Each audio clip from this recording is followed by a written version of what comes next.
A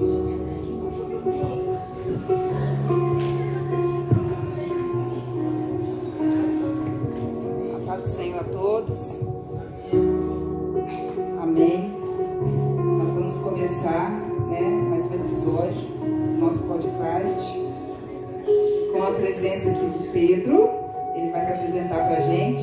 Seja bem-vindo aí o pessoal do Instagram, tá bom? E agora a gente vai conhecer um pouquinho da história do Pedro.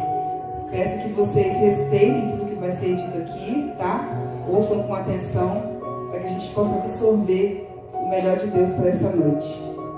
Peço silêncio, tá, gente? E educação, tá bom? Pode sentar, Pedro. Obrigado. Vamos começar. Se apresenta aí pra galera. Quem é o Pedro? Quantos anos você tem? Quem são os seus pais? Fala aí pra gente. Boa noite. Boa noite. Paz seja com todos. Meu nome é Pedro Paulo de Oliveira Fernandes. Nascido em 16 de outubro de 1992. Meu pai se chamava Pedro Eloy Fernandes. Minha mãe se chama Marinalda Moura de Oliveira Fernandes. Tenho um irmão que é parte de pai. O nome dele é William, conhecido há pouco tempo. A gente se conheceu quando eu era jovem e agora a gente se retornou a ver. Ele mora em Minas Gerais. Tem uma irmã chamada Sabrina, que mora em Jacaraípe.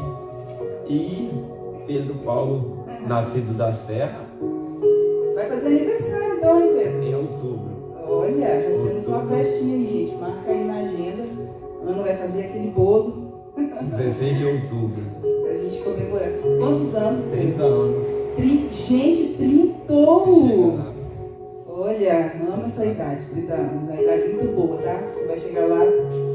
Nossa, você acha que vai acontecer tanto que não acontece nada, gente. Ai, mas é uma idade, é bom, né, Pedro, que você está envelhecendo, ficando mais experiente na presença do Senhor. Sempre foi assim, Pedro? Como é que foi a sua infância? Na verdade, em questão de idade, eu já gosto muito de frisar que alguns conhecidos, vizinhos, pela vida que eu levava, falavam que não chegaria aos 18. Pela vida que passava, da forma que eu vivia e eu conhecia o mundo. Era falado que eu não chegaria aos 18 anos da forma que eu estava. Hoje, graças a Deus, tenho o Pietro, uma criança adorável que fez 4 anos no mês passado. E em questão de infância, nós fomos sempre uma família humilde. Acho que como todo brasileiro é. Quantos eram na sua casa? Nós morávamos em 4. Mamãe, papai, minha irmã e eu. Então meu pai sempre foi trabalhador. Eles vieram de Minas Gerais para cá. Meu pai era pedreiro, chegou aqui, não continuou na profissão. Então ele começou a trabalhar. Meu avô sempre mexeu com uma fundição, questão de alumínio derretido, onde fazia panelas. Então meu pai sempre foi, quando veio de Minas para cá, sempre saía para vender essas panelas pelo interior. Minha mãe ficava com a gente dentro de casa cuidando, mesmo com essa ausência do pai que saía, mas quando ele voltava ele era um pai presente. Mesmo que meu pai era um usuário de droga, meu pai era usuário de maconha. Então a gente sempre nós sempre convivemos, infelizmente, com esse vício dentro de casa. Meu pai usava, bebia. Então. Vocês viam ele fumando? Quando era pequeno não, mas quando nós chegamos numa idade de 8, 9 anos, na verdade a gente sempre viu, mas não sabia o que era. Às vezes achava que era um cigarro, algo normal. Mas em questão de respeito dentro de casa, meu pai ficava mais na rua trabalhando dessa forma, mas meu pai ainda ele bebia. Então às vezes chegava em casa já com uso de droga e também em questão do álcool. E às vezes tinha muita discussão dentro dos nossos lares. E isso, dentro de um lar onde tem 2 crianças, eu e minha irmã temos diferença de 3 anos. Então era algo que era passado pra gente, a gente achava que era algo muito triste, mas era um cotidiano que a gente vivia. A gente já estava caindo em uma normalidade em questão daquilo. Sim, ela é mais velha ou mais nova? Não, minha irmã é mais nova, minha irmã tem 27 anos. 27 anos. E nessa idade aí, você lembra que idade mais ou menos que você se deu conta que isso era errado? Quantos anos você tinha? Na verdade, na base dos 7 a 8 anos, eu já sabia o que era certo e o que era errado em questão da bebida, da alteração da voz, das brigas que tinham dentro de casa. Meu pai tentava agredir minha mãe tentava agredir meu pai, e a gente, muitas das vezes, nós falávamos entre eu e minha irmã. Às vezes a gente já não queria brigar porque a gente via que aquilo era mal, o que acontecia entre os nossos pais. E isso abalava muito a gente, que às vezes nós tínhamos que separar essa questão, porque às vezes um alcoolizado e outro alterado em questão de raiva poderia chegar em caso de uma destruição geral de família. Entendi. E o seu pai, ele nunca parou de fumar, de beber? Não. Desde os 14 anos meu pai já era usuário. Minha mãe já tinha conhecido meu pai em Minas Gerais como usuário. Veio pra cá, ele continuou no vício. Exato. E você, Pedro? Você vendo seu pai indo por esse caminho assim tão ruim, você vendo que aquilo era mal, você conseguiu se desvencilhar dessas coisas ou você não conseguiu e foi por esse mesmo caminho do seu pai? Na verdade, vocês não conheciam o Senhor, não era uma questão, nada disso? A gente era católico. Sim. Eu era coroinha, fiz a primeira Eucaristia, fiz a crisma, a gente servia na igreja, tranquilo. Mas a divergência dentro de casa era diferente. Mas dos meus 8 anos, eu sempre estudei aqui no Irmã Dulce. Isso, Irmã Dulce, ainda lembro, viu? Ah, é? Estudei aqui. Foi aqui meu primeiro puxão de orelha, onde eu matei aula e apoiei muito. Vocês estão rindo? Quem puxou a orelha? Mamãe. Certo. Mentimos, matamos aulas, fomos para Lagoa Jaconém. Nossa! Aí a gente tomava banho, aí mamãe descobriu. Mamãe até os 18 anos me puxava pela orelha. E hoje, ainda lá em Portugal ela puxa, em outubro ela está aqui, devo tomar uns puxões com certeza. E foi algo assim. Nós matamos aula, fomos e... é engraçado. Fomos. E como que nada foi tinha acontecido. Quantos, assim, saiu a galera... 8. Só os bons elementos, né? É. Lá na Lagoa. Lá pra Lagoa. 5 patinhos passeando, 8 patinhos. Você quer perguntar?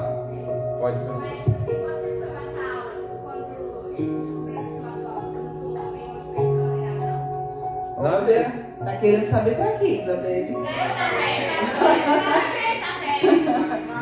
Olha que a gente já vai saber. Na verdade, vamos colocar aí há 20 anos atrás, a correção ainda era dos pais. Então não chegou nesse ponto que minha mãe chegou e conversou com a diretora, me puxando pela orelha, me levou na escola para pedir desculpa, pedir perdão, que isso não iria mais acontecer.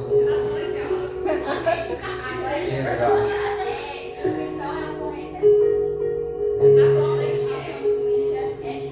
Tá tudo muito mudado, né? Mas os dois lados não são legais.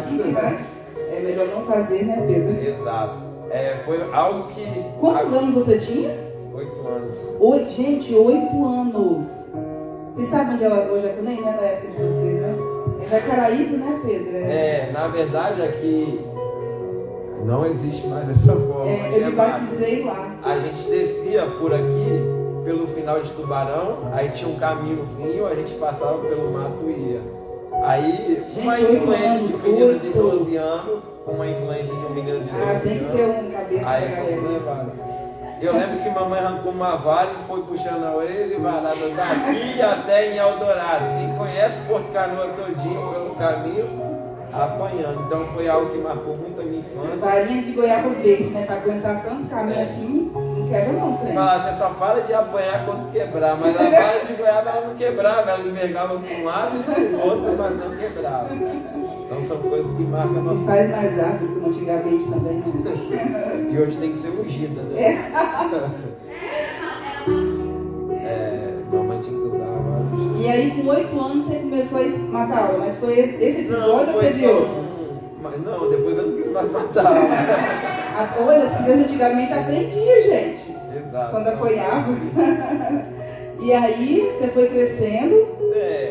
Mas em questão disso, tudo que eu via dentro de casa, a gente morava em uma rua Rio Bonito, em Eldorado. Então, a gente era bem conhecido ali.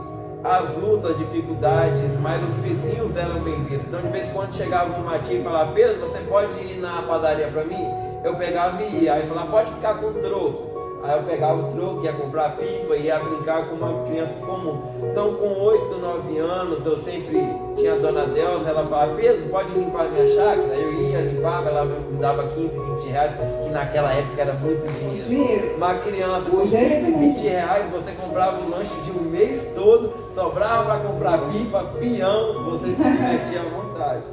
De uma forma que... Então, sempre dos meus 8 aos 14 anos, eu sempre limpava o quintal quando chegava da escola, sempre limpava uma chácara. Então, era sempre o Pedro que ia em uma padaria, voltava, que fazia isso para as pessoas. Então, a gente era bem visto, até hoje, da forma que nós estamos lá, era bem visto. Mas aí, os meus 13, 14 anos, trabalhei na oficina do Edilson, onde é uma oficina de bicicleta, tranquilo. Depois eu passei por uma borracharia, trabalhei até os 16 anos. Então, tudo que eu via dentro de casa, com a minha idade avançando, eu sabia o que era certo e errado.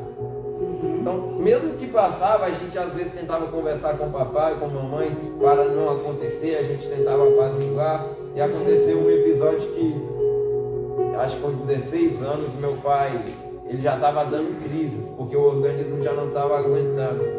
E desse tempo, minha mãe já dormia em quarto separado do meu pai. Sim. A gente veio vendo isso desde o princípio, quando a gente já entendia o que era certo ou errado. Então, quando eu tinha meus 14, 15 anos, eu já dormia em um quarto com o meu pai e minha irmã dormia no quarto com a minha mãe. Então, quando meu pai chegava embriagado e bêbado, quem tinha que suportar aquilo e ajudar era eu. Quando meu pai começava a dar uma crise alcoólatra, quem estava ali para puxar a língua dele, para socorrer, para ele não morrer sufocado, era eu. Então foi uma forma que... Ele tinha epilepsia? Não, ele dava princípios, não é de epilepsia, é em questão do uso da droga, ele começava com convulsões, começava a espumar. Sim. Então, você via tudo isso, então, era a forma dos 14 aos 16 anos que começou dessa forma. Aí eu já estudava em uma escola que, no Mestre Álvaro, já era conhecida em questões de pessoas diferentes, uma sociedade mais baixa.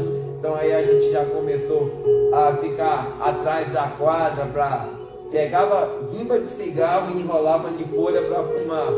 Então a gente já começou com isso. Então são coisas que a gente foi passando, que eu já sabia o que era certo e errado, mas eu já estava começando a fazer o errado. Aquele menino que era visto pelos vizinhos, que era dedicado, que fazia as coisas, já estava começando a ser visto de uma forma diferente pelas minhas atitudes. Não é que o olho do mundo, ele nos vê de uma forma diferente. É a forma que nós nos expomos para o mundo que é visto de uma forma diferente. Porque às vezes eles me chamavam muito de Pedrinho. Era Pedrinho para lá, Pedrinho para cá. Algo interessante que depois que eu aceitei Jesus, eles me chamam de Pedrão, de Pedro. Porque são formas que o mundo nos vê diferente. Não é que eu falei que eu não gostava de ser chamado daquela forma, mas quando você se comporta de uma forma diferente, o mundo, querendo ou não, ele tem que te ver de uma forma diferente. E na escola foi dessa forma. Aos 16 anos, estudando. Você começou a ter esse envolvimento você teve envolvimento com álcool, com drogas, alguma coisa assim? Então, aos 16 anos eu comecei a fumar cigarro. Teve um episódio que eu não me lembro muito, mas aos 11 anos a gente estava em Jacaraípe, numa casa. E tinha um líquido vermelho em um copo. Eu achei que era um suco vermelho, era um copo de Campari. E eu bebi aquilo. E eu fiquei tão bêbado. Mas por isso não foi por maldade. Mas eu era criança e eu acho que ali foi o primeiro contato com o álcool que eu tive. Aí com 14, 15 anos a gente sempre já assumia, porque meu pai fumava dentro de casa, eu já sabia. Lá em casa tinha litros de cachaça, Então, aos 16 anos eu já bebia, não era um alcoólatra, mas bebia, já fumava cigarro e já tinha envolvimento, já fumava maconha. A gente fumava as coisas escondidas, a gente tinha um envolvimento escondido. Mas tudo que é escondido, nós estamos fazendo escondido para as pessoas, mas nós nunca fazemos escondido para Deus. Porque eu acho assim, eu gosto muito daquela parábola do semeador. Aquela semente que caiu no meio do caminho, ela foi tragada. Então aquela semente foi perdida. E a cada decorrer que a gente passa na vida, a gente é uma terra. Às vezes nós somos uma terra que é um pedregulho, que é uma semente que ela brota e logo ela dá um raminho, ela cresce, mas vem o sol e mata. Qual é esse tipo de semente? É a palavra que nós ouvimos. Que muitas das vezes vinha alguém e falava uma palavra de Deus comigo, mas eu era igual aquela terra do caminho, que não queria ouvir, e o inimigo logo tirava e via uma pessoa mal influente, lançava algo no meu ouvido, e eu aceitava. Às vezes era uma semente que queria ouvir uma palavra, mas essa palavra chegava a mim de uma forma distorcida. E vinha o sol, às vezes aquela semente até queria crescer, germinar, a palavra que era lançada dentro de mim, mas às vezes eu não tinha força para que aquela palavra fosse germinada. Então às vezes é uma palavra que é lançada no meio do espinho, ela está até para crescer, mas ela é sufocada. Como essa palavra pode ser sufocada ou essa semente? Às vezes nós estamos querendo buscar, mas tem pessoas ao nosso derredor que querem trazer palavras mal influentes, e às vezes nós demos ouvidos a essas situações. Então eu já tinha uma mentalidade do que era certo ou errado desde os meus 4 anos, que eu via em questão acontecendo dentro da minha casa. Mas quando eu parei para perceber, isso só não acontecia dentro do meu lar, isso já acontecia comigo. Quer pensar? Não? E você, Pedro, então, você cresceu no catolicismo e você nunca ninguém te apresentou o Evangelho de Jesus, falava que isso era errado, chegava alguém para te evangelizar, porque igual você falou sobre a semente, né? O problema nunca é a semente é boa, o solo que está recebendo, que não está apropriado para germinar, né? A semente. Então, nesse meio tempo aí, você teve contato com a igreja? Você ia na igreja católica ou você já tinha parado com tudo? Nesse momento eu já tinha parado com tudo, porque a gente já estava passando algumas coisas dentro de casa, e esse contato de pessoas chegarem da forma que se chega hoje, aonde você passa hoje tem uma pessoa te entregando folheto, aonde você passa hoje tem pessoa, você ouve falar de um culto. Hoje tem bairros que tem mais igrejas do que mercados. Então, daquela forma, daquele tempo, era bem difícil. Porque da forma que a gente também já se vestia, da forma que a gente também ficava, a gente gostava de andar de ciclone, a gente gostava de pintar o cabelo de branco, de amarelo. Então a gente já era mal visto, infelizmente, pela sociedade. E em questão disso, às vezes você tem uma forma de se vestir diferente, não quer dizer que você é diferente da sociedade. Às vezes é o seu estilo de se vestir. Às vezes nós não temos que andar, muitas das vezes, por um padrão da sociedade. Às vezes nós temos que andar de acordo com o que a Bíblia fala. A Bíblia fala que tudo é lícito, mas nem tudo se convém. A Bíblia também fala que quem mata é a letra, mas o Espírito vivifica. Então às vezes nós temos que buscar o Espírito para nos fazer bem. E algo que dessa forma a gente já era visto de uma forma diferente. A gente não era abraçado da forma que hoje a gente tenta fazer. Hoje a gente tenta chegar em uma feira de sexta-feira e fazer um evangelismo diferente, onde a gente quer chegar em pessoas que a gente queria. Eu queria, da forma que eu estava, chegasse uma pessoa. Hoje a gente chega às vezes para fazer um evangelismo, os meninos estão fumando, eles querem apagar. Eu falo, cara, não precisa de apagar, a gente só vai deixar uma mensagem, a gente só quer falar algo diferente. Você, não precisa se incomodar. Isso é interessante, porque você faz o que não fizeram com você. Exato. Você viu o quanto fez falta e hoje você tenta suprir, né? A necessidade exatamente, das pessoas. E quando foi assim o start da sua vida, que você olhou para si e falou assim, cara, eu preciso mudar? O Pedro é casado, tá ali a esposa do Pedro, a Ana, né, Ana? O braço direito e esquerdo, né, Ana? Do Pedro. Que tem ajudado ele aí. Você conheceu a Ana antes de vir para Jesus ou foi depois? Não, foi depois. Foi depois que você se tornou cristão? Então, aos 16, 17 anos, eu estava usando já com as pessoas que vendiam droga em Eldorado, e meu tio ele sempre foi envolvido. Meu tio deve fazer uns 2 meses que ele está solto dessa vez. Dessa última vez ele ficou 8 anos preso direto. Então meu tio desde os 12 anos foi preso. Então o tempo que ele estava na rua, eu ficava no meio deles, já usava, mas ele falava que eu nunca ia me envolver, porque pelo o conhecimento que ele tinha do tráfico e as pessoas que tinham, ele queria me proteger dessa certa forma. Usar poderia, mas nunca vai para não ir preso dessa forma. E quando meu tio foi preso, eu comecei a andar com os meninos e comecei a levar droga para um lado e para o outro. E minha mãe era bem clara, ela falava, cara, uma hora você vai preso ou você vai ser morto, porque você já está envolvido com o tráfico. E não é dessa forma. Você sempre correu atrás dos seus objetivos de uma forma sincera. Eu falava, não mãe, não dá nada não. E a gente, em 2012, dia 24 de dezembro de 2012, eu estava com 18 anos, eu fui preso. Um dia antes do Natal. Nossa. Eu fui preso com 140 pedras de crack. Fui colocado como um traficante. E ali eu já... A gente sempre passa por situações. Quem está nessa vida sempre passa por situações. E você está no final de rua, ouvir vários tiros e você correr lá, ver um amigo seu baleado, um menino de 14 anos, com um tiro na cabeça, e você vê aquela vida tentando respirar e você perdendo aquela pessoa. Outros que eram levados e você perdia, mas é uma geração que é cegada pelo inimigo.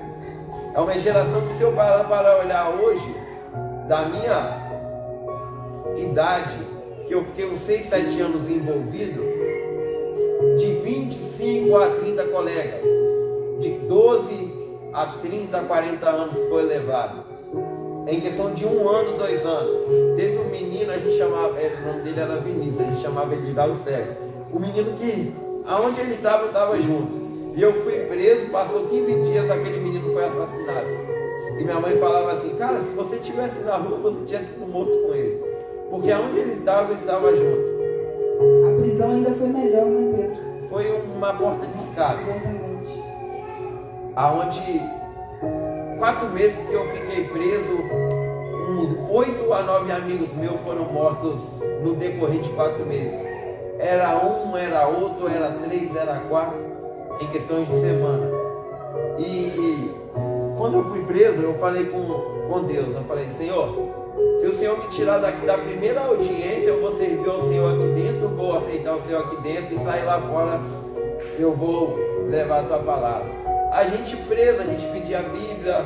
Na primeira semana minha mãe perdeu 8 quilos, em 15 dias que ela foi me visitar. Minha mãe, falei, cara, com a cabeça raspada, a gente está em uma guerra aqui fora. Chegava lá dentro, as pessoas já estavam em uma guerra, os meninos que eu conhecia. Eu cheguei lá, as pessoas, nós vamos te matar porque você fecha com os meninos. E eu olhava assim, eu falava, cara, olha onde eu estou hoje, num CDP de Viana, no bloco A, preso. E tudo que se passava ali ainda não estava, era uma realidade que eu estava vivendo, mas ainda um menino de 18 anos. Eu falava, isso aqui amanhã eu vou acordar e eu vou estar dentro do meu quarto, onde minha mãe me abraçava. Eu pedia a bênção todos os dias, mesmo da forma que eu estava. Eu sempre pedia a bênção à minha mãe, ao meu pai. E foi aonde foi um alerta. Eu fui réu, confesso, assumi que a droga tinha sido pega comigo, e algo que me despertava que as pessoas, elas eram presas com 10 a 12 buchas de maconha, elas estavam presas há 8, 9 meses.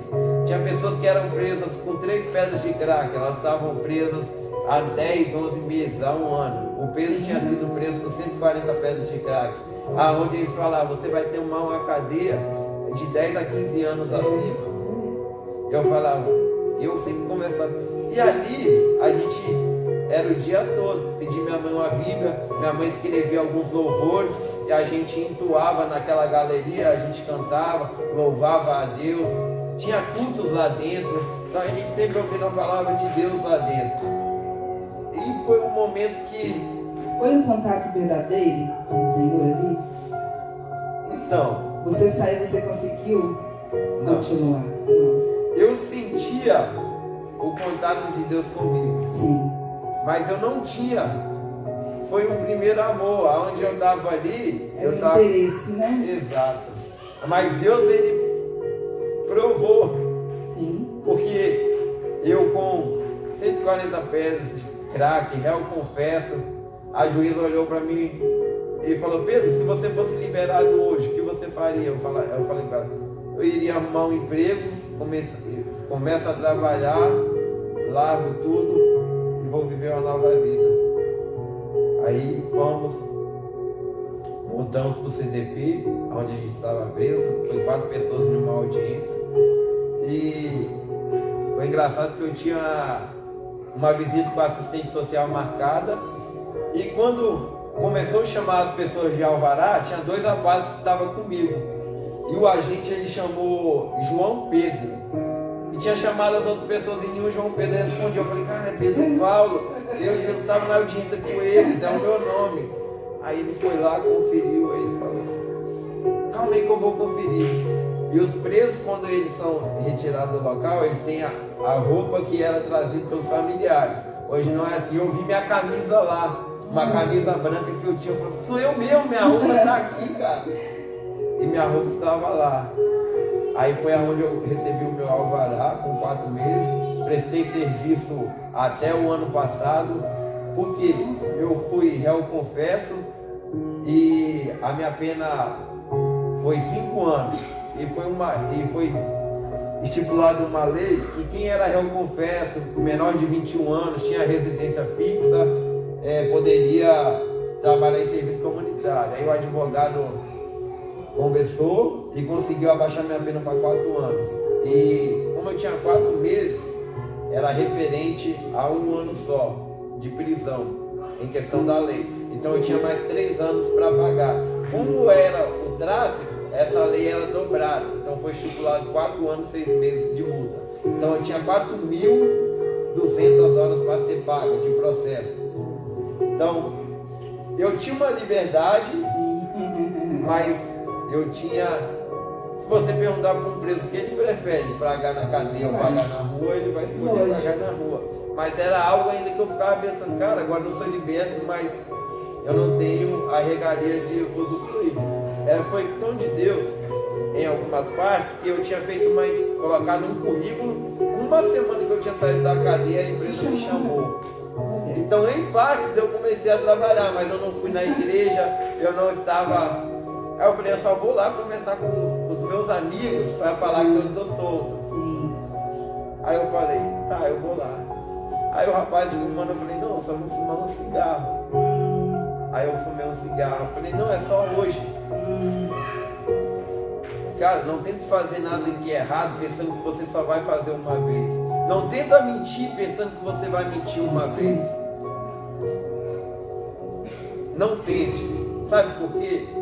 Porque o coração, a boca fala que o coração está cheio. Então o nosso corpo vai reagir o que o nosso coração, a nossa mente está cheia. E se nós já temos um desejo de fazer aquilo, não é que vai ser feito uma vez só, porque aquilo já está predominando dentro da gente. É a oportunidade que Satanás queria, né? Exato. E ele sabe fazer a parada, ele sabe fazer você se envolver ali, que você fala, não, é só dessa vez. É só dessa vez. É só hoje. São experiências que hoje eu tenho a oportunidade, com 29 anos, de estar contando. Mas eu falo para vocês que tem amigos que hoje vem à memória, ou até o meu pai, que se foi com 45 anos, que se foi perdido, que não teve essa oportunidade de conhecer um neto que hoje tem 4 anos. Então são escolhas da gente. Tem quanto tempo que ele morreu? Deve ter de 7 a 8 anos. Deve ter uns 8 anos. Quando Porque você foi preso, ele estava vivo? Está. Qual foi a reação dele? Então, o meu pai, ele já sabia, porque eu usava droga com ele. Vocês usavam juntos? Chegou o tempo que sim. A A gente já usava. E você começou a beber, foi cachaça mesmo? Foi. Foi nem a cerveja, Não, coisa escondido. leve lá de O que caipirinha. tinha dentro de casa era cachaça. E aí você ia no que tinha. É, chegamos no tempo de estar trabalhando, ter 1 litro, um garrafão de 5 litros dentro de casa pra gente beber. Em questões do alcoolismo. E nós estávamos falando sobre a prisão. Isso, aí ele Da soube que você liberdade. foi preso, ele chegou a te visitar ou não? Ficou Não. te esperando sair. Só minha mãe, isso. Quando Acho você que meu pai retornou- foi na audiência, eu vi ele no fórum na audiência. Quando eu retornei, tinha feito esse voto com Deus lá dentro e não cumpri. E foi 2 anos. Comecei a trabalhar, prestava serviço Comunitário? comunitário e meu primeiro serviço comunitário foi no Dório Silva. Eu era maqueiro. Trabalhava de segunda a sexta, aos domingos eu tinha que ir para lá às 7 horas da manhã e ficar até 9 horas da noite, Uau! prestando serviço. Pagava 14 horas por semana. E fiquei 6 meses lá, onde eu tomei um choque de realidade também, que via pessoas entrando baleado, via pessoas entrando acamado, e eu tinha que transferir essas pessoas de um lado para o outro. Vinha da ambulância, colocava na maca, os socorristas iam socorrer da pessoa e ali a gente já transferia. E já foi um choque de realidade, mas ainda cego pelo inimigo. Curtia baile funk. Tinha voltado praticamente a fazer Exato, o que você coisas fazia, piores. mas você não traficava mais não. Ou Não, já deu um início também? não traficava, mas Essa estava parte. trabalhando. Mas a Bíblia ela é bem clara. Quando uma casa está limpa, Sim. que o Espírito Santo de Deus ele habita, ela está limpa. Nós temos que saciar a nossa vontade do Espírito, não saciar a vontade da carne. Nós temos que se alimentar para que essa casa continue adornada e continue limpa, para que o Espírito Santo continue trabalhando. Como eu tinha aceitado a Jesus, conhecido a palavra e tinha desviado do caminho, infelizmente, e é a realidade, não vem só um demônio para habitar ali. Às vezes a pessoa fala: ah, mas se eu não estou na igreja, eu sou possesso. Às vezes não é possesso, mas a pessoa pode estar fazendo a vontade do inimigo. E a Bíblia fala que o inimigo habita nela. Não tem meio termo. É sim, sim, não, não. O que se passa disso é procedência do maligno. Então, quando eu comecei a fazer, eu já não. Quando eu voltei, saí da cadeia, eu já não bebia da forma que eu bebia. Eu bebia 2 vezes, 3 vezes mais. Eu trabalhava, eu chegava do serviço, descia, tomava uma cerveja, ia para casa. Aí já tinha, como se fala na gíria popular, enrolava um baseado e ia fumar. Aí sempre aparecia alguém ligando, falava: vamos dar uma volta. Aonde a gente ia para as bocas, comprava cocaína e ia cheirar. Era de segunda a segunda, essa rotina.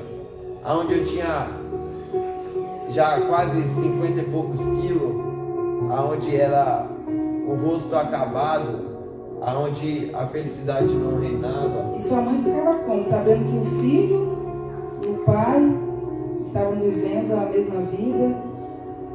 Então, eu creio A assim. sua irmã, como é que elas ficavam vendo isso? Eu creio assim, ninguém é feliz vivendo num ambiente dele. Mas quando a cultura do lar é dessa forma, eu acho que já não tem como mudar. Porque você já vem de uma rotina dessa forma. Você já conheceu, infelizmente, dessa forma. Então, até a gente, às vezes eu falava: cara, por que eu estou nessa situação? Por que meu pai está nessa situação? Por que o nosso lar está nessa situação? Então são formas que a gente não tinha como acobertar ou tentava fechar os olhos para tentar ver diferente, uma forma diferente. Então a gente... Uma adiantava falar, não adiantava só chorar. Exato. Às vezes minha mãe falava, chorava, falava, cara, você bebe, meu pai bebe. Como é que a gente vai tentar mudar? E sua mãe ficou com seu pai até o dia que ele morreu? Eles continuavam na mesma Dentro casa? de casa. E como que seu pai faleceu, Pedro? Meu pai foi assassinado em Eldorado com 3 tiros na pracinha. Umas 2 semanas antes, meu pai deu uma crise. Em casa tinha aquelas mesas de pé de alumínio e meu pai caiu e bateu a cabeça. Aí deu um corte profundo e o sangue descia. Eu pensava que ele já estava espumando sangue. E minha mãe com o quarto fechado e só eu vendo aquela cena, porque meu pai já tinha começado a dar crise dentro do quarto. Ele saiu para tomar água e foi na hora que eu levantei para ir atrás, meu pai estava caído com a cabeça rachada, com o sangue escorrendo e babando muito. Eu pensei que ele já estava espumando sangue. Sim. A gente conseguiu socorrer ele e passou 2 semanas e isso aconteceu com o meu pai, onde foi assassinado. Eu estava em Porto Canoa com os meninos, conversando, brincando. Aí um amigo chegou e falou, cara, seu pai foi baleado lá em Eldorado. Eu falei, tá brincando? Ele, não, seu pai foi baleado. E quando eu cheguei lá, meu pai já estava morto. Você não chegou a pegar ele com vida? Não, já estava morto. Você viu a cena? E aí você foi dar notícia para sua mãe? Não, minha mãe já tinha. A notícia, como eles falam, corre rápido. Então minha mãe já sabia. Tava minha irmã, minha mãe lá. Minha irmã sempre foi apegada no meu pai. Não culpo o meu pai e minha mãe de tudo que nós vivemos. Jamais.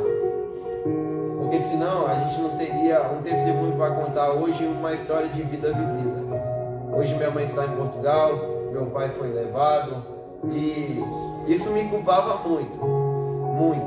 Porque com 2 anos que isso aconteceu, eu aceitei a Jesus, comecei a caminhar. E eu refletia muito isso, eu falava, cara, se eu tivesse saído da prisão com esse propósito de caminhar, dessa forma não teria acontecido, mas poderia ter acontecido de outra forma. E eu me culpava muito. Eu falava, Deus, isso é culpa minha. E a gente foi um retiro onde Deus usou uma senhora que eu nunca tinha visto na vida. E ela falou, sabe o que acontece?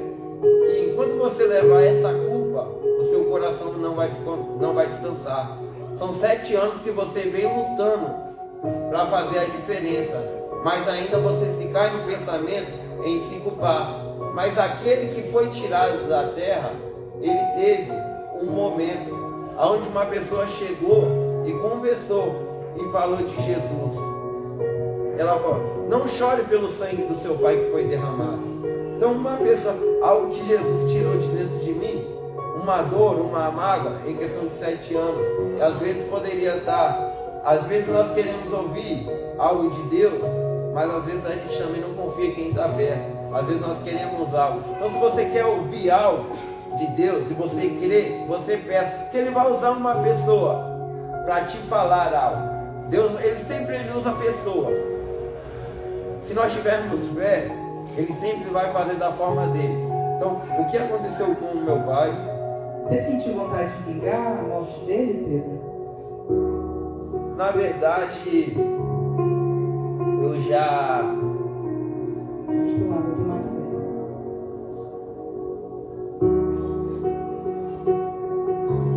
Na verdade, por tudo que estava acontecendo, mesmo que eu não tinha aceitado Jesus ainda, não estava caminhando, pelo que aconteceu eu sabia que era errado.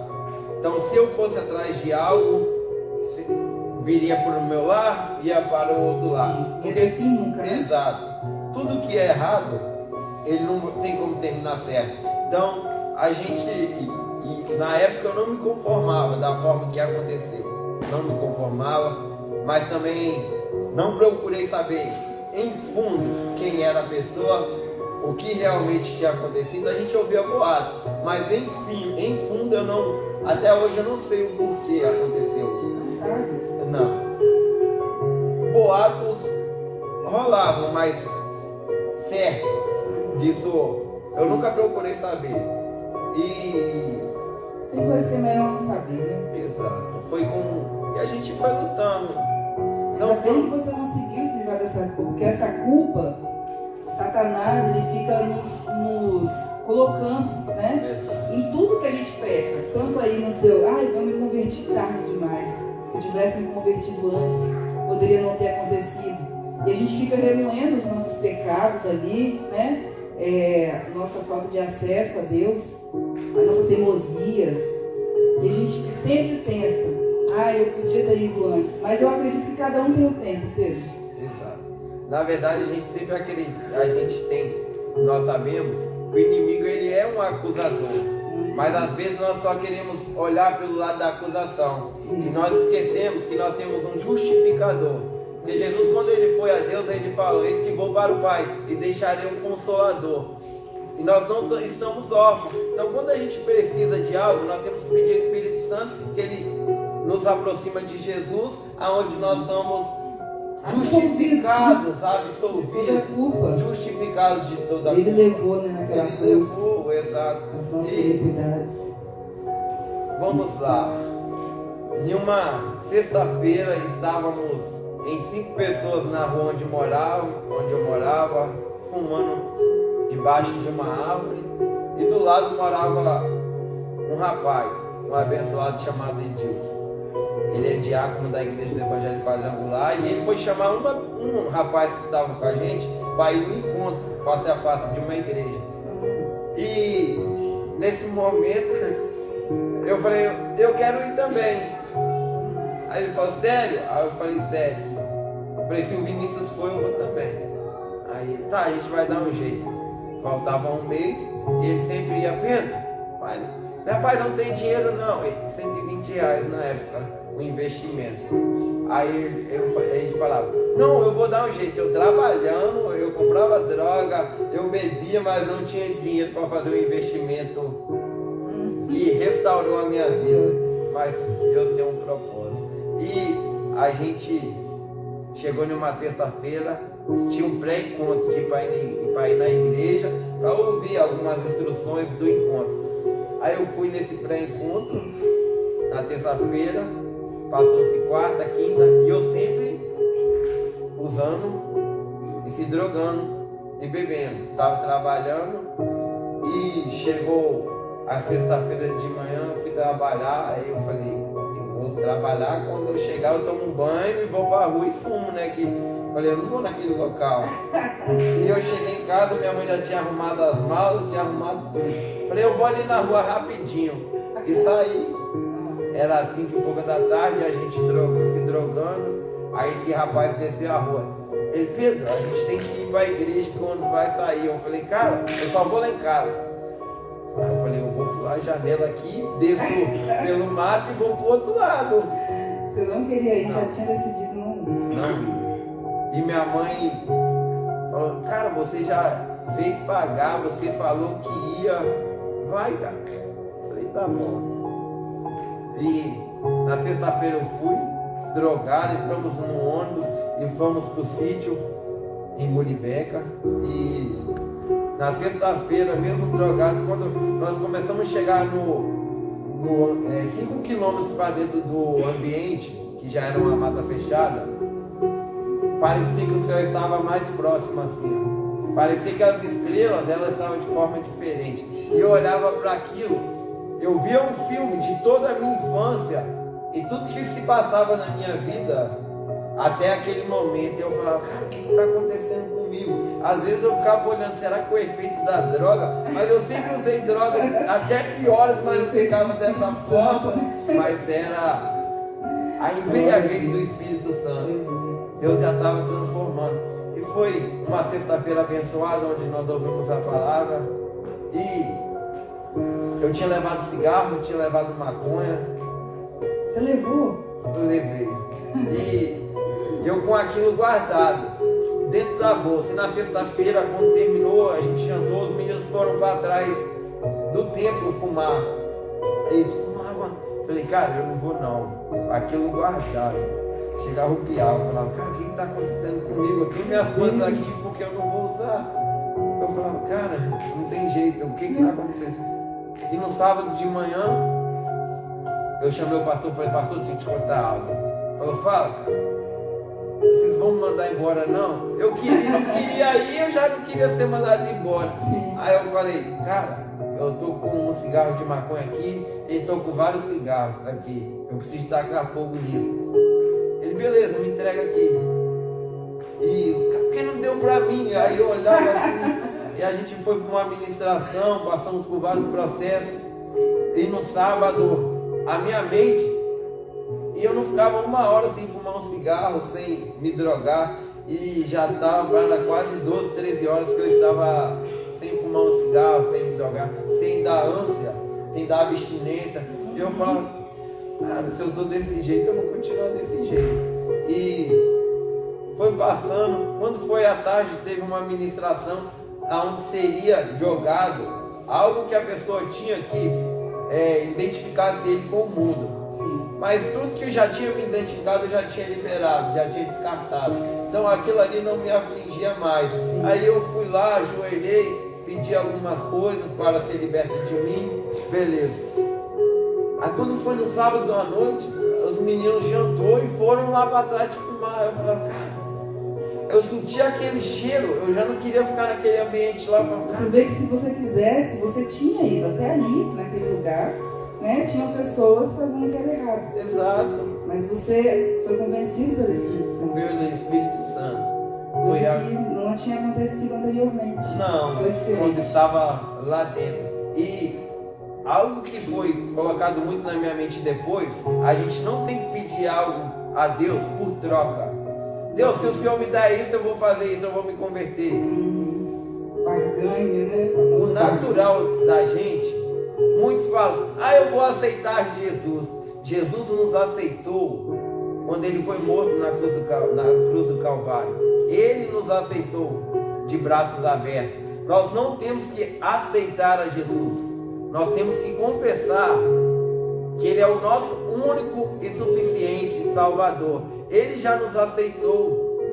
É algo que nós confundimos muito em questão. Eu vou aceitar Jesus. Ou então às vezes as pessoas falam, você está com a oportunidade de aceitar. Não vou aceitar hoje não, que não chegou o meu tempo. Então são formas que hoje eu não consigo entender esse ponto de vista. Porque no domingo teve outras ministrações, aí foi feito o apelo, eu levantei a mão lá, confessei e vimos.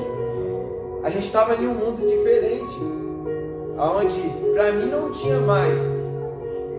E quando eu cheguei em casa, eu tinha droga ainda escondida, eu tinha coisas ainda escondidas dentro, e eu falei, mãe, descarta para mim, por favor, que eu ainda não consigo. E na segunda-feira, eu falei, no domingo chegamos, aí eu falei, hoje eu não fumo, hoje eu não bebo. Na segunda-feira eu fui trabalhar, já não tinha mais vontade de fumar. Mas quando eu passava pelos meninos na segunda-feira, na sexta eu estava fumando com eles, na segunda eu passei por eles. E aí, cara, vamos fumar um baseado? Eu falava, hoje eu não fumo, hoje eu não quero. Só porque foi pro encontro, lá vai o crentezinho, lá vai o pastorzinho. É assim mesmo. E eles estavam, querendo ou não, eles estavam profetizando na minha vida que eu era um crente e que eu iria continuar. Às vezes, se você faz algo de errado, porque todos nós somos pecadores. Às vezes, se você quer deixar algo de fazer algo, você nunca venha falar, nunca mais eu faço. Fale, hoje eu não quero, hoje eu não faço. Porque a cada dia que você fala que hoje você não quer, hoje você não faz, a cada dia você está vencendo algo na sua vida. Tem coisas que eu trago para a minha vida hoje que ainda eu falo, hoje eu não quero pecar dessa forma, da forma que eu pecava antes. Antigamente você falava, só hoje que eu vou usar isso aqui. Depois que você se converteu, você trocou. Só por hoje eu não vou usar. Por hoje eu não quero. E isso funcionou, né? Porque você foi indo aos poucos ali. E o Espírito Santo de Deus te sustentou até aqui, né, Pedro? Exatamente. Algo que eu acho interessante, que os jovens, os adolescentes que estão aqui, tentam procurar fazer algo na igreja, ter comunhão. Porque a gente trabalhava em células e eles já me colocaram no grupo de célula, pedia para me fazer uma dinâmica, trazer uma palavra, algo. Então, desde quando eu me converti, com 6 meses de convertido, eu era cooperador do diaconato. Eu ajudava as pessoas. Então, aquilo ali fixava os meus olhos Poxa, eu olhava e falava, cara, eu estou aqui trabalhando na igreja. O mundo não é melhor do que aqui dentro. A forma que eu via a igreja não era como eu estava do lado de fora vendo a igreja. Eu já estava fazendo parte da igreja. Tinha espaço para você. Exato. E com uns 8 meses eu fui colocado como co-líder de célula, onde um líder trabalha e o co-líder apoia. A célula multiplicou, eu virei um líder, onde a gente foi trabalhando. Com 2 anos eu me batizei e no intervalo desse batismo eu conheci a Ana. Ana já era cristã? Ana caminhava. Caminhava é comum. Foi no domingo? Ó, a controvérsia. Mas O homem tem memória fraca, Ana. não, na verdade, porque Ana caminhava Sim. primeiro do que eu. Ela já ia na igreja primeiro que eu. Por isso que eu falo que Ana caminhava. Entendi. Ana caminhava. Ela não tinha aquela convicção, né? Exato. Mas Ana ela já caminhava.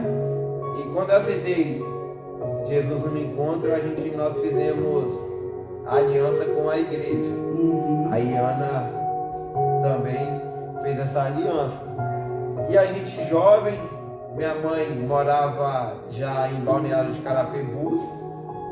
A gente temos uma casa em Eldorado e eu morava em Eldorado sozinho. Minha irmã já estava morando para fora, casada, com 2 filhos. Na época minha irmã tinha um filho só. Sim. Aí eu morava sozinho e a gente caminhando. Aceitamos Jesus nesse domingo juntos. Uhum. Mas você já tinha alguma coisa? Não. Não? Ana fala que ela achava que nesses meses ainda a gente... Porque quando você usa um tipo de coisa há algum tempo ou bebe, até isso sair do seu organismo demora algum tempo. Então, quando Ana me conheceu, ela achava... A gente levava um primo meu para a igreja, ele era bebê, eu levava ele no colo. Então ela achava que, pela minha aparência, minha mãe era minha esposa e meu primo era filho. Porque Jesus transforma a gente, Jesus é bom. Então, ela fala, esse menino é muito acabado, ele deve ser esposa dele e deve ser filho dele. E Que mudança, né, Pedro? Deus é bom, Deus é bom. Meu Deus. Às vezes a gente passa por algumas situações, mas quando a gente vê o transformar de Deus, é onde a gente fala a semente boa, plantada em uma terra boa. Exatamente. Às vezes a terra pode ser a mesma, mas é a forma de ser arada, a forma de ser cuidada, Isso. mas a semente ela nunca volta vazia. A palavra ela nunca vai voltar vazia. Ela nunca volta vazia. E algo interessante que nós estávamos caminhando, chamei Ana para lanchar, saímos para lanchar, tomávamos açaí de vez em quando, depois da igreja, e Parte boa. aí a gente gostava de comer muito, e ainda gosta. Coisa de namorado, né? Não, mas a Depois gente de não era casa, namorado, a gente não era Vocês eram namorado. amigos? Amigos. E mesmo assim vocês saíam? Saía normal. Com os 3 meses que a gente se conhecia, a gente lanchou, aí em casa eu mandei mensagem pra ela, eu falei, vamos orar pra gente namorar? Aí ela, o quê? Ela fala pra mim, ela fala, né? Eu não acredito muito nisso não. Ela fala que ela falou, tá, vamos orar. Depois ela ajoelhou e falou, não, meu Deus, eu não quero não, misericórdia, não sei o quê. Mas a minha oração foi mais firme. Foi, ela falou que sim, né, Pedro? Você pegou ali na hora, recebeu, acabou. E algo que me atrapalhava muito, hoje eu já... É uma marca. Eu tenho uma tatuagem no pescoço, tenho uma tatuagem na barriga e tenho as minhas costas todas tatuadas. E isso, hoje, eu sou curado, mas isso me atrapalhou muito. Sério? da forma que era vista. Não gostava de andar sem camisa. E as pessoas viam fotos e falavam, como é que você é crente e você tem as suas costas todas tatuadas? Eu falava, cara, mas eu aceitei Jesus, eu já não faço mais isso, eu deixei de fazer. Tá se explicando, exatamente. Né? E as pessoas ficam arrumando uma coisa ali em você para te falar. E era julgado como isso. Às vezes era julgado como um falso crente, às vezes as pessoas julgavam. Então isso, hoje eu falo. Demorou um tempo as pessoas se convencerem que realmente você se converteu. Tem quantos anos de convertido, Pedro? Em agosto eu fiz 7 anos. 7 anos. 7 anos de convertido. E quando começou o seu ministério infantil? Gente, o Pedro tem um ministério lindo infantil. Eles têm um trabalho de toda segunda-feira. Eles têm um trabalho de toda segunda-feira. Ali no Porto Canoa. Ontem estava um frio, um vento. Nós fomos lá na igreja, estava lá o Pedro, a Ana, mas muita gente. Coisa assim, de gente que não dá nem na igreja, estava dando ali. É o ar livre, sabe? É em frente à creche. E eles servem depois, né? Porque vai muita gente carente ali, né, Pedro? Hoje nós trabalhamos com o projeto Ebenezer. Mas como começou? Como foi esse chamado para esse ministério? Conta pra gente finalizar. Então, nós começamos, como eu falei, nós trabalhávamos em célula. Eu era líder de jovens e adolescentes, meninos, e a Ana, que já era minha esposa, era líder de meninas. E a gente trabalhava com jovens, dava de 12 a 15 jovens cada quinta-feira na célula, e a gente foi trabalhando. Teve um dia que deu 10 jovens e 2 crianças. Teve um dia na célula que deu 8 jovens e 4 crianças. Teve uma célula que deu 15 crianças e 2 jovens. E como começou a vir na célula dos meninos, isso começou a acontecer na célula das meninas, em ambientes diferentes. E a gente pegava a Bíblia, fazia uma dinâmica, lia um versículo, trazia um esboço, conversava, e as crianças ficavam olhando assim. Tio, é assim mesmo? Eu falava, é assim mesmo. Chamou a atenção delas. Chamando isso, mas da forma que a gente trazia, a gente falava como nós pregamos hoje para adultos, é da forma que a gente trazia. E as crianças ficavam olhando e se interessando. E chegou um dia que a gente foi fazer uma célula na casa do Wesley, lá de Novo Porto Canoa. Ele mora no 2º andar. Cara, a gente foi fazer aquela célula, no 3º andar, apareceu 55 crianças. Uau! Nossa, surpresa! Aí, a gente olhou assim, coube?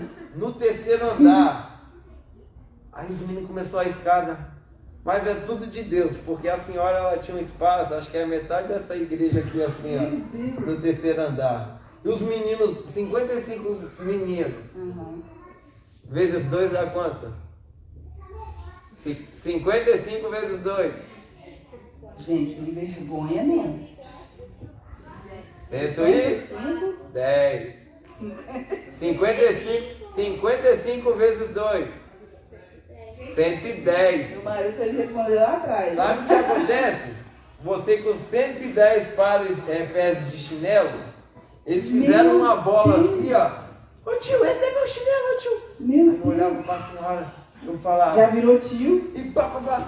Aí eu olhava pra ela, meu filho, se preocupa não, que eu já sabia que isso ia acontecer. E menino no murinho assim se pendurava, eu falei, menino, desce daí. Eu falava com ele, mano, eu não quero isso pra mim não, cara. Eu não quero.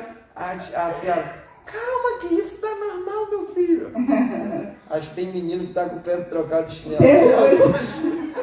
Não deu conta. E a gente começou dessa forma, trabalhando na célula, e as pessoas que trabalhavam no Ministério Infantil da igreja não trabalhavam da forma que a gente trabalhava. Eles trabalhavam da forma certa e a gente dá errado, porque eles faziam culto de criança, eles enfeitavam a igreja. A gente ia fazer, a gente pegava a Bíblia, falava que esse é o caminho certo, o caminho errado leva para a perdição. Os meninos tudo de olho regalaram assim. É verdade, tio, é verdade. Olha. E começava, silêncio, em nome de Jesus. Os meninos olhavam assim, não tio, a gente vai ficar em silêncio.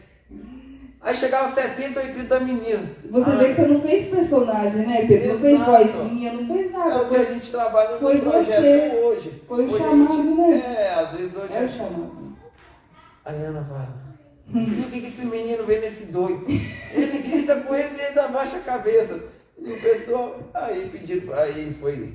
pediu pra gente começar a trabalhar com o Ministério Infantil da igreja. A gente abraçou.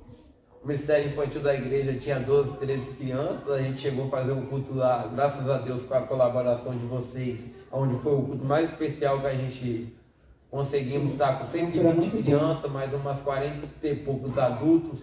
A gente tinha 160, 170 pessoas dentro da igreja, onde tinha 2 pula-pulas, onde tinha máquina de algodão doce doado por vocês. Então foi algo que foi feito um curso, foi feito um treinamento. Até hoje a gente está sendo treinado e às vezes a gente passa por cursos.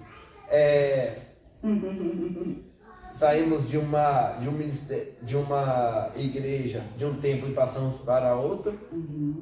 Tranquilo, graças a Deus. Mesmo assim o ministério não foi parou. aonde Continuou. Né? Porque da forma que a gente trabalhava, não tinha pessoas, infelizmente, para abraçar. E a gente não poderia deixar da forma que estava. Porque na pandemia a gente trabalhou, as igrejas fechadas, a gente não conseguia. Eles falavam, tio, a gente não pode parar não, tio. Eu vou trabalhar de bicicleta, então você passava ali pro Novo Porto Canal. Eles, tio, hoje tem célula, hoje tem projeto. Eu falava, hoje não, que a igreja está fechada. Tio, mas a gente tem que orar, tio, para isso acabar. Se a gente ficar sem orar, se a gente ficar sem reunir, como é que vai acabar? E a gente começou a se reunir. A gente se reunia na rua, a gente se reunia... As crianças estavam com sede ali, funcionando. E foi algo interessante que lindo, Jesus. Em outubro do ano passado, a gente compramos lembrancinhas, compramos as coisas para ter um momento com eles. E nesse dia começou a chover. Eu falei, como a gente vai fazer? Estava com as coisas no carro. No Novo Porto Canoa ali, em frente à igreja da pastora Sinira, tem uma árvore grande. E os meninos, tio, ali vai ser a nossa igreja, tio. Aí eu falei, amém. Tinha uns paletes assim, cada um pegou um palete, foi colocando no chão assim, espalhando. Nossa. Eles falaram, tio, a gente vai sentar aqui.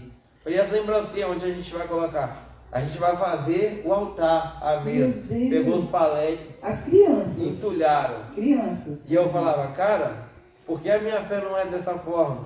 Mas aquilo ali estimulava a minha fé. Com certeza. E a gente olhava ao redor da árvore, tudo molhado. E lá é um chão de terra, a gente via a terra sequinha assim, ó, e via um arco em volta da árvore. E a gente ministrou a palavra, a gente lanchou, a gente entregou as lembrancinhas para ele. E hoje nós somos dessa forma. Às vezes nós somos testados pelo vento, pela chuva. A gente um dia foi tentar levar isso para a igreja. Aí quando a gente ia, a chuva parava. Aí a gente voltava e começava a chover. A gente ia, a chuva parava. O que está acontecendo?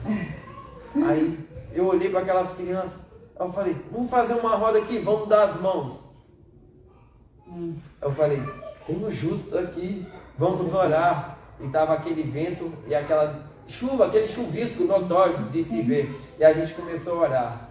E a gente sentiu uma presença tão gostosa que a gente orava, intercedia. E quando a gente terminou a oração, que a gente olhou, tinha um círculo assim, ó, em volta da creche. A gente via a lua, a gente via as estrelas, em volta a gente via as nuvens.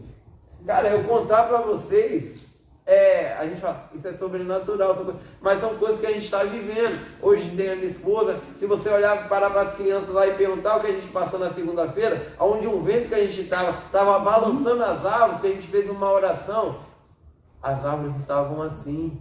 Às vezes é só a gente exercitar a nossa fé.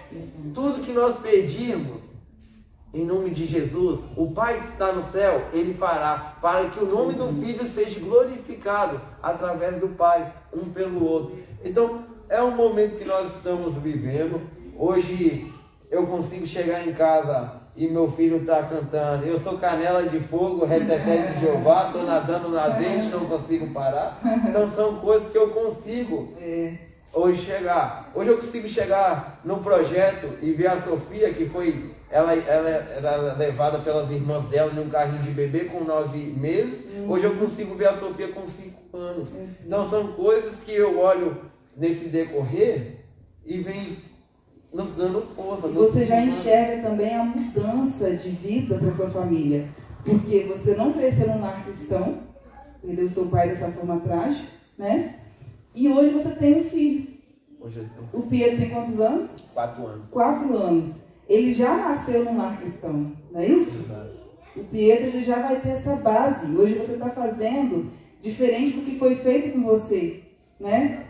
Esse suporte que te faltou, hoje você dá para o seu filho e não só para ele.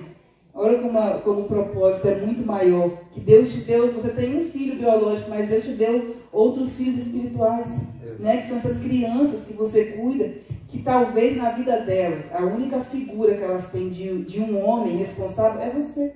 Você já parou para pensar nisso, Pedro? Que é você, a sua figura substitui às vezes a figura de um pai ausente, ou uma família que não tem um pai. Porque a gente sabe que a paternidade das casas ficou muito caída.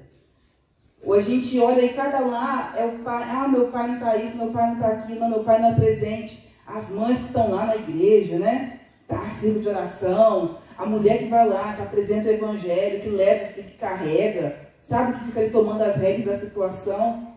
E os pais mesmo, eles estão deixando isso ficar, né, mais assim para lá, não se importa muito. E Deus te levantou para você ser essa figura, né? E assim eu acredito que vai sarando as suas feridas também, você vendo o testemunho dessas crianças, porque hoje eles são crianças, mas eles vão crescer e eu acredito que o Senhor vai fazer você ver eles crescerem e você vai estar no testemunho dessas crianças. Já parou para pensar nisso?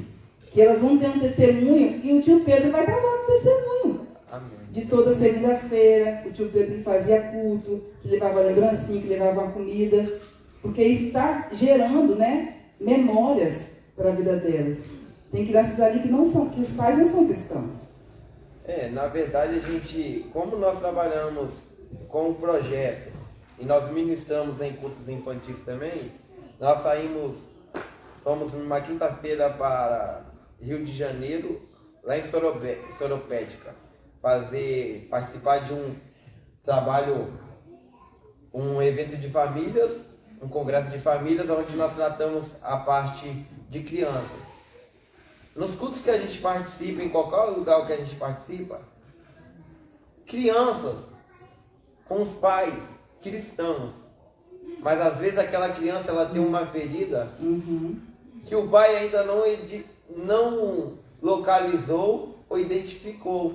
E às vezes nós trabalhamos de uma forma de ministração, onde a gente pega um recurso visual e começa a ministrar. E a gente consegue, através do Espírito Santo, achar essa ferida de uma forma que o Espírito Santo se revela. E a gente, às vezes o pai fala, cara, mas como você descobriu isso? Às vezes é um abraço, às vezes é um olhar, às vezes é uma palavra de uma forma que você se trata, que aquela criança, ela demonstra através de um choro, através de um simples abaixar de cabeça, aonde a gente chega e traz um abraço, e ela fala, cara, às vezes eu tenho tudo.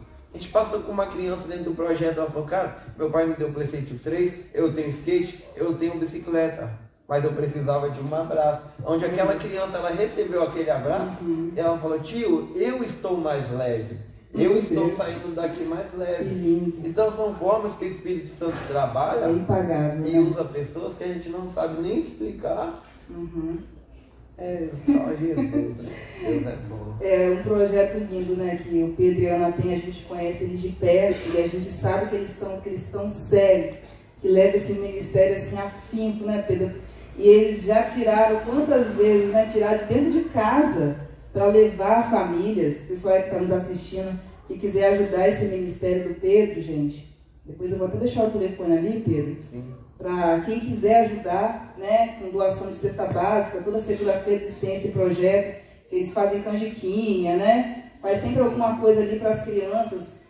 para eles terem um alimento mesmo. A gente sabe que tem gente que está ali, que tem tudo, e a gente sabe que tem criança que os pais não vão fazer. Né? Verdade. Porque tem crianças que eles comem 3, 4 vezes e eles falam, tio, eu posso, você, né? Tio, eu posso levar para minha mãe?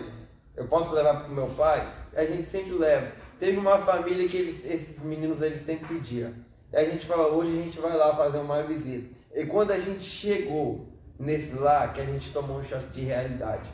Tinha algumas pessoas da igreja que a gente está congregando há 3 meses. É algo assim, a gente faz na praça, no estacionamento da creche de Novo Porto Canoa. Teve pessoas que chegaram lá, adultos, que eles olharam e falaram, cara, a gente está vivendo em um cotidiano dentro da igreja, fazendo coisas que quando a gente viu isso, parece que a gente está em outro mundo. Pessoas cristãs de 20, 30 anos, pessoas maduras de igreja, de ministério de louvor, aonde chorava e falava, cara, eu estou tomando um choque de realidade. Eu não via dessa forma, de uma criança pedir um abraço e chorar. Sim. Então, às vezes nós estamos num cotidiano, vivendo em uma vida de uma forma tão estável, em um banco confortável, numa cadeira acolchoada como essa, que às vezes nós queremos não sair da nossa zona de conforto. E foi interessante que quando eles foram, tem pessoas que hoje ajudam até hoje. Porque eles viram a necessidade. Às vezes nós enviarmos é legal, mas quando nós temos a disposição de estar e cumprir aquele propósito, é diferente. E a gente foi lá, a gente falou, realmente precisa. E nós conseguimos uma cesta básica, nós fizemos uma doação, conseguimos algumas roupas, alguns alimentos, conseguimos doar. E a gente leva a vida dessa forma. Vocês aceitam doação de tudo, né, Pedro? De roupa, calçados. É sempre engraçado assim, igual quando começa a aparecer roupa, a Ana fala, lá vem. Começa a aparecer roupa, aí fala, estou precisando de roupa, estou precisando de alimento. Quando começa a chegar, Deus sempre traz alguma pessoa necessitando. Então a gente às vezes fala, pode trazer. Tem espaço? Não, Deus providencia o espaço na casa da pessoa que precisa. Não é no nosso lar, a gente nem vai ficar parado. Já recebe e passa. Ele não dá algo que a gente não pode suportar de todas as formas. É verdade. Deus abençoe o ministério, tá? Seu, da Ana, né? Que ele continue prosperando a vida de vocês também. Tem muito mais experiência para contar, só que o nosso tempo é curto, né? Vai lá, gente. 1, 2, 3. Acabou. Eu quero que o Pedro ele deixe uma palavra aí. O que você tem para aconselhar esses rostinhos mais lindos do mundo aqui, esses abençoadinhos de Jesus? Então, eu vou falar como Pedro, né? Eu não tenho nada para lhes dar, mas tudo que eu tenho, eu lhes dou. Hoje nós temos um manual, que é a palavra de Deus, mas hoje nós temos experiências. Cada um que está aqui, olha para a pessoa mais linda que está do seu lado. Tem gente que está recusando olhar para o lado, hein? Cada um... Olha aqui para frente então, gente. Cada um tem uma experiência diferente. Então, que hoje nós vivemos esse hoje, que nós criamos expectativas sempre em Jesus, e que nós venhamos buscar primeiro o reino dos céus. Amém. E as demais coisas nos serão acrescentadas. Que nós venhamos, como todos ouvem, orar, mas o quê? Jejuar, ler a Bíblia. Não, que nós venhamos viver isso de uma forma intensiva. Que nós venhamos transbordar o amor. Porque o que adianta falar a língua dos homens se nos faltar o amor? De nada adianta. Que nós venhamos ter empatia. Porque nós temos escola bíblica, nós temos tempo de estar em casa, mas nós temos amor para demonstrar. Se não tivermos amor, de nada adianta. Vamos ter empatia, se colocar no lugar um do outro. Porque o Espírito Santo ele está conosco. Nós temos os momentos de buscar, mas se nós não sairmos da nossa casa em direção à igreja com amor, olhar ao que está ao nosso redor e ao derredor, aconteceu algo muito interessante com a gente vai terminar, que a gente estava indo para a igreja, um rapaz atravessou do outro lado da rua, nesse dia não estava com Bíblia, não estava com nada, aquele dia eu sei que Jesus estava comigo, eu estava brilhando, porque aquele cara olhou para mim e falou, ô varão, Pai do Senhor. Aí eu falei, Pai do Senhor, eu olhei, não estou com Bíblia, estava de calça normal, falei, fala, cara. E ele explicou a situação dele, a gente vê que era uma pessoa necessitada. Aí eu falei, cara, eu não tenho nenhum centavo, mas eu conheço pessoas que hoje podem te ajudar, que a gente tinha arrecadado um alimento. E eu falei, vou ver se o irmão está ali para a gente ir na casa da irmã buscar o alimento. E a irmã estava, onde a gente tinha pensado em buscar um pacote de feijão e de farinha, que a gente tinha muito em questão do projeto. A irmã falou, para aqui no caminho que eu vou tirar um dinheiro. O outro irmão falou, calma aí que eu vou tirar também.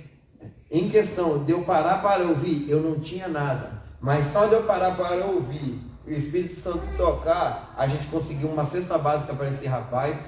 Ele lá de Cariacica, ele com o joelho acidentado, uma perna inchada, ele chorando, mostrando as fotos do filho dele. A gente conseguiu uma cesta básica, a gente conseguiu montar as coisas para ele, a gente conseguimos levar ele até o terminal de Laranjeiras, colocar ele dentro de um ônibus.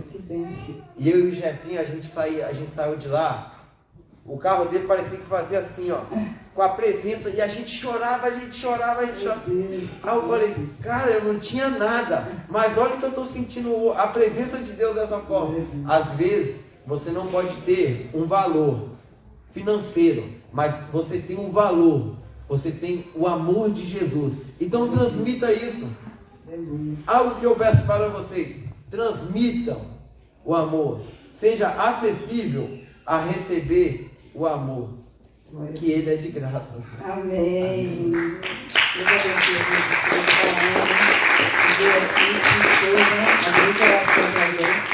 E ele é um pastor, né? Aquela palavra que aquele menino falou lá atrás, é um pastor.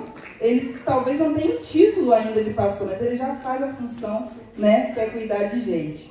Nós vamos orar pela vida do Pedro. Quero pedir meu esposo para vir aqui, Stephanie. Quero agradecer o pessoal do Instagram.